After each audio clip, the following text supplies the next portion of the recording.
CSIR की बड़े बड़े साइंटिस्टों ने बताया कि वो सेडिमेंट में प्रॉपर्टी है, गंगा जहां से बहती है उसके मिट्टी में प्रॉपर्टी है। धन्यवाद इस नाटिका की प्रस्तुति के लिए। अब मैं सांस्कृतिक कार्यक्रम हमारे मंच पर वो दूसरी बार आए हैं, पहली बार में ही जीवन नहीं भूल पाएंगे ऐसे हमारे श्री। लेकिन निवेदन करना चाहूंगा, किस मुंह से निवेदन करूं कि आदरणीय प्रभु नारायण जी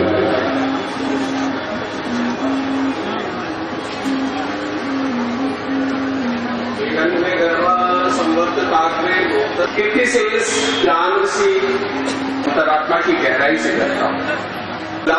कुलपति, कई सांसद मित्र जी हैं, डॉक्टर अजीत कुमार सरस्वत साहब हैं, नरसिंह नारायण तिवारी साहब हैं, मानवी जी से तुलना की है तो कोई इसमें थोड़ा सा भी संदेह नहीं है। महापुरुष चाहे किसी छोटे क्षेत्र में काम किया या बड़े क्षेत्र में काम किया, उनकी विचारधारा है। मैं एनवायरमेंट फील्ड में काम करता हूँ, भारतीय संस्कृति में काम करता हूँ। मैं आपसे बताना चाहूंगा कि आप सभी वर्ड तो बहुत कैची वर्ड लगा, बहुत सुंदर लगा। जब मैं उसकी हकीकत को जाना तो कुछ भी नहीं है, और था बिल्कुल साइंटिफिकली डिजाइन था। मित्रों, आपके जो पत्र भेजा वो बताना चाहता हूँ कि केदारनाथ इसमें की विद्युत पैदा होता है, लाइटिंग फेनोमेना होता है। सभी कुत्ते बिल्लियों को भी मालूम है कि पूरे भारत में वर्षा काल में लाइटिंग फेनोमेना जनरेट होता है असली, और उसको पहाड़ के लोग, माउंटेन एरिया के लोग उसको घराट कहते हैं, सबल कहते हैं, जो पेंट्रेट कर सकते हैं। एक जगह बहुत ही साफ शब्दों में लिखने का कारण साइंटिस्ट लोगों ने, CSIR की बड़े बड़े साइंटिस्टों ने बताया कि वो सेडिमेंट में प्रॉपर्टी है, गंगा जहां से बहती है उसके मिट्टी में प्रॉपर्टी है।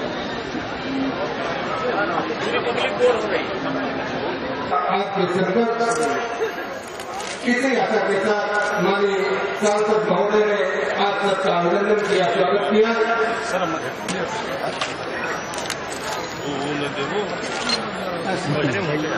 पिता की पुण्यतिथि मना रहे हैं। ये श्रवण कुमार की धरती है, आप एक श्रवण कुमार का काम कर रहे हैं, इतना बड़ा प्रोग्राम कर रहे हैं। आप क्या चाहते हैं आगे, छात्र छात्राओं से क्या चाहते हैं? देखिए, भारत गांव का देश है और नैतिकता हमारे भारत में बसती है। जो हमारे भारत के कण में नैतिकता का उद्बोध होता है, और यह द्वाबा, मढ़ा और बिजुही का क्षेत्र जो श्रवण क्षेत्र के नाम से जाना जाता है।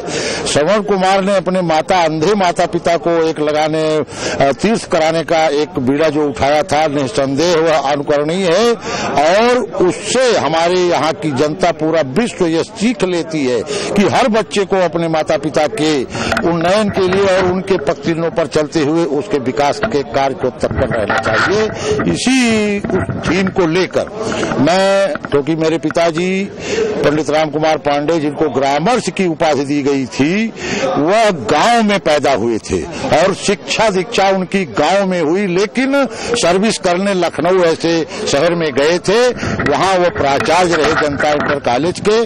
वहां लेकिन सीबी गुप्ता जी जो चीफ मुख्यमंत्री हुआ करते थे, उस समय उन्होंने कहा, ये लाला जी की देशमुख के जब साथ आए तो गांव का बीड़ा उठाने के लिए कि गांव में शिक्षा देखिए, हमारा समाज, यह समाज जब तक शिक्षित नहीं होगा, हमारी बेटियां जब तक शिक्षित नहीं होंगी, तब तक हमारे इस समाज का, हमारे देश का विकास संभव नहीं है। और जिस घर की माताएं, बहनें, बेटियां शिक्षित नहीं होती हैं, उस घर का ही विकास नहीं होता है। तो इसलिए मोदी जी की जो थीम थी कि बेटी बचाओ, और बेटी बचाओ एक ऐसी चीज थीम थी कि अभी आपने, हमारे सांसद भाई बृजभूषण सिंह ने भी यही शब्द कहा कि सबसे आगे, पुरुषों से आगे हमारी बेटियां हैं। वह हर चीज में, हिंदुस्तान की सबसे बड़ी परीक्षा IAS, हिंदुस्तान की फाइटर प्लेन को उड़ाने के लिए, वो भारतीय सेना में भर्ती होने के लिए हमारी बेटियां जो आज सब अग्रसर होकर और बेटों का मान बढ़ा रही हैं,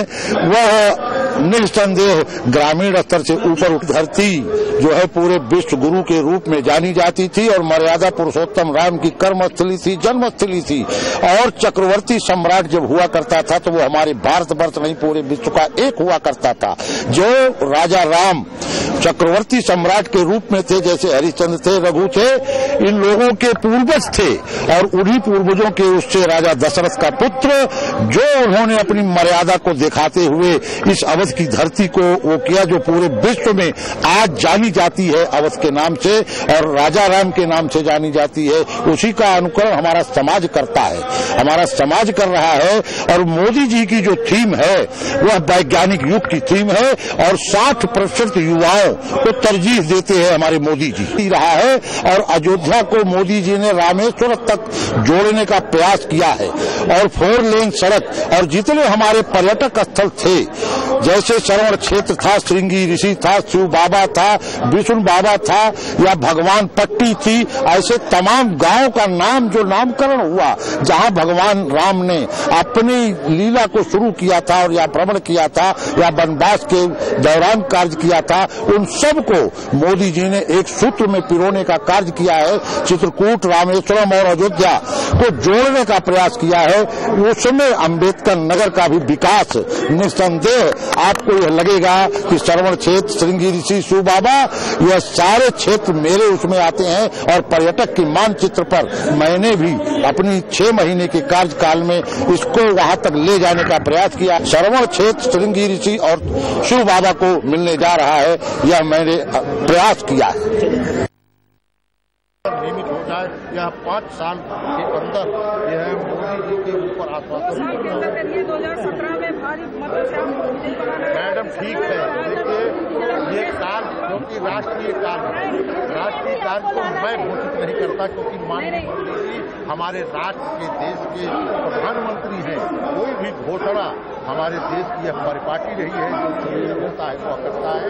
यह घोषणा माननीय मोदी जी करेंगे। आपका संदेश लेकर लड़ाई वहां तक पहुंचाकर और आपको विजय दिलाने का प्रयास मैं करूंगा, यह आपका विश्वास है।